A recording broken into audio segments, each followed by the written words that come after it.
Bienvenidos a la nueva etapa del fruto prohibido. Solo hay algo mejor que caer en la tentación y eso es reincidir en ella. Ya lo saben, el nuevo fruto prohibido es más dinámico, más audaz, más temerario, pero con el mismo güey. Comenzamos. La lucha sigue. Sí se pudo. Somos México va a estar en la boleta. No fue fácil, porque Morena incluso fue al Tribunal Electoral a tratar de tirarle las asambleas legales de Somos México. Como saben, se necesitaba tener más de 200 asambleas con 300 personas, 300 militantes del distrito y además más de 256,000 afiliados. Se logró con suficiencia, pero lograron tirar más de 40 asambleas, de tal manera que quedaron 205 y de ahí ya no los pudieron mover. ¿Cómo los tiraban? Bueno, pues hay un criterio muy absurdo en esto electoral en donde las asambleas quedan abiertas. Tú puedes tener una asamblea, haberla realizado en febrero de 2025 y te la tiran en febrero de 2026, aunque haya sido validada por el INE, haya sido supervisada, y ellos eran los que afiliaban y daban el quórum.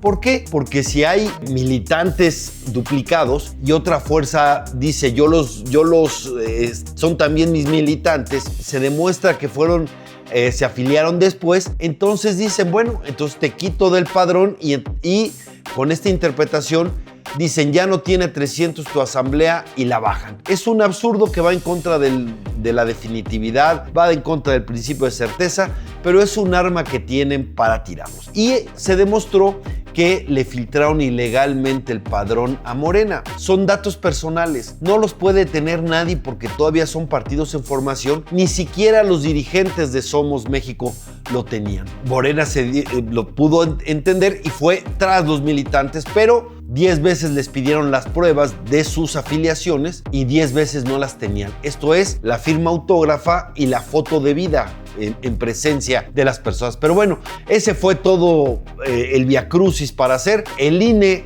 votó por decisión unánime darle registro a Somos México y eso pues es una gran noticia. Así lo celebraron en Somos México.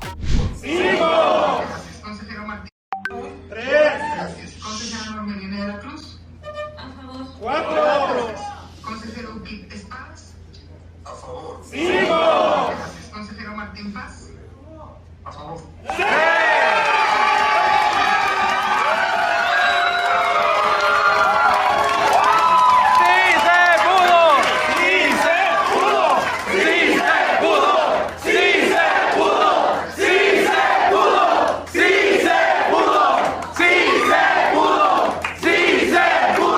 Como ven, pues no fue fácil, tuvo que lucharse muy arduamente para conseguir este registro porque la legislación está pensada para que no haya más jugadores. Ahora sí que quienes hicieron las reglas son los partidos que ya estaban existentes y al grito de entre menos burros más solotes pusieron todos los obstáculos. Habrá dificultades en el sentido de que pues tendrán menos de un año los nuevos partidos para prepararse para la elección, pero bueno, es importante escuchar el mensaje del presidente Somos México, Guadalupe Acosta Naranjo.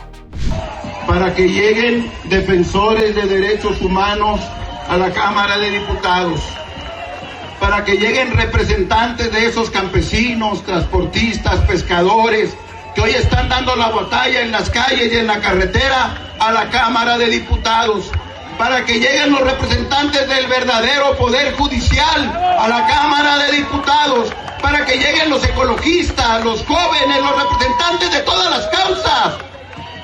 No nos van a ver a nosotros, nos vamos a sentir orgullosos de la bancada que tendrá Somos México en la Cámara de Diputados. Bueno, pero los consejeros del INE no se quedaron con las ganas de darle un rayón al carro nuevo. Por decisión unánime se otorgó el registro, pero por exigua mayoría de 6 contra 5 le piden a Somos México cambiar de nombre, de logo y de color. Es extraño porque ese mismo INE fue el que autorizó ese nombre, ese color y ese logo por el cual pudieron iniciar las asambleas y la afiliación. Entonces, se desdice el INE de su primer acuerdo. ¿Qué es lo que están diciendo? Están diciendo que el nombre de Somos México es una interpretación semántica de quien se quiere apropiar del todo y eso es indebido. Solo que eso no está en la ley. Lo único que prohíbe la ley es que haya motivos religiosos y que se pueda confundir con otro partido. Y no hay tal. Escuchemos al consejero Martín Faz que lo explica impecablemente. Respecto de la denominación de Somos México, considero que la determinación propuesta en el proyecto carece de fundamentación y motivación suficiente e introduce un criterio de prohibición no previsto en la normatividad electoral. El artículo 25, numeral 1, inciso D, 39, numeral 1, inciso A de la Ley General de Partidos Políticos, así como los incisos A y B del numeral 164 del instructivo, establecen de manera taxativa las únicas dos condiciones que debe satisfacer la denominación de una organización que pretenda constituirse como partido político nacional, que esté exenta de alusiones religiosas o raciales y que no sea igual o semejante a la utilizada por partidos políticos ya existentes. La denominación Somos México cumple con ambas condiciones. No contiene alusión religiosa ni racial alguna y no es igual ni semejante a la denominación de ningún partido político con registro vigente. Sin embargo, en el proyecto se introduce un tercer criterio de prohibición que no tiene sustento en disposición legal o reglamentaria alguna: la existencia de una supuesta carga semántica y pragmática que transmitiría al electorado una idea de pertenencia o vinculación entre la organización y la nación mexicana en su conjunto. Ese criterio no se desprende de la Ley General de Partidos Políticos o del instructivo. Tampoco se encuentra delimitado por la normatividad electoral. Imagínense, con una digresión así, cuando Morena pidió el registro, alguien hubiera podido decir que se podía entender que se referían a la Virgen del Tepeyac, el nombre de Morena. Y eso, por cierto, sí está prohibido. En México hay un partido que tiene la bandera nacional. Pero bueno, son ganas de, pues sí, ganas de fregar, porque parece que tienen miedo de esta marea rosa y por eso también le quitan el rosa, porque le recuerda a ese gran movimiento que, por cierto, inició defendiendo al INE cuando este todavía era en los hechos autónomo. Les llega el agua al cuello. Primero fue Los Angeles Times, ahora es el New York Times, confirmando lo mismo. Ya hay gente del régimen, gente de Morena, que se ha acercado con las autoridades norteamericanas, con las agencias norteamericanas, para colaborar con sus investigaciones de la colusión de políticos con el crimen. Es decir, están colaborando como testigos. Y eso, bueno, habla de que están queriendo salvar el pellejo. El ruido está muy fuerte. Tanto en ambas publicaciones, en Los Angeles Times como en New York Times, mencionan particularmente a dos gobernadores, a Alfonso Durazo de Sonora y también a Américo Villarreal de Tamaulipas, como dos, pero hablan de que por lo menos hay 12 altos funcionarios, 12 altos políticos de Morena que ya están en esto. ¿Qué pasó? Pues la DEA los buscó y discretamente les dijo: oigan, pues les conviene colaborar porque miren lo que tenemos contra ustedes, ¿no?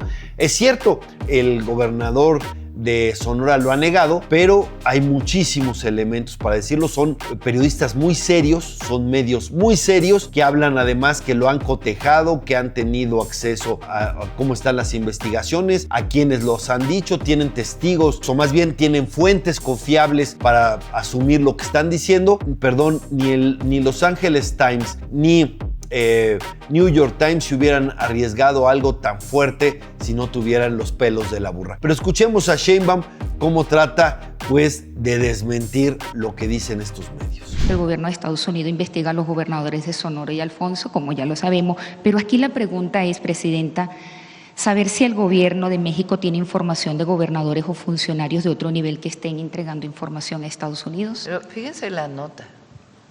¿Cómo puede haber una nota así en un periódico que se dice ser de los mejores periódicos del mundo? Me dijeron, una fuente, quién sabe quién, que hay personas de Morena que están informando a Estados Unidos. Esa es la nota. Me dijeron que hay personas que están informando. Bueno, el gobernador Durazo envió una carta diciendo que no era cierto.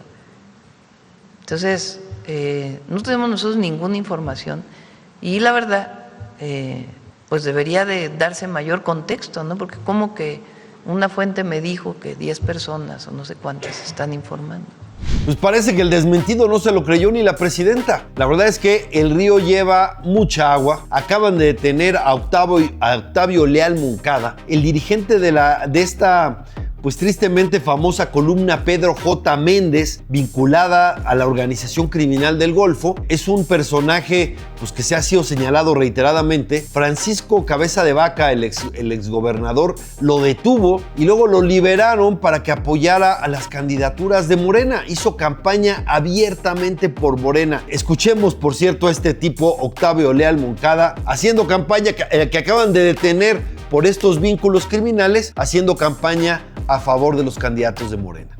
Bueno, incluso el exgobernador Cabeza de Vaca denunció los vínculos de él, o más bien la reunión de este Octavio Leal Moncada con Ricardo Peralta, que fue encargado de aduanas en Tamaulipas, imagínense, por eso lo vinculan también con el huachicol fiscal, y luego subsecretario de Gobernación. Bueno, un tamaño escándalote. Bueno, el caso es que sigue cerrándose y lo que yo quisiera mandar de mensaje es a la presidenta que ya se quite los lastres de López Obrador y depuremos el Estado mexicano de su colusión con los criminales. No parece ser el deseo de la presidenta, pero entre más se tarde en hacerlo, pues más se cierra la presión sobre ella y más costo es para el país, porque esta vulnerabilidad nos cuesta en todos los ámbitos.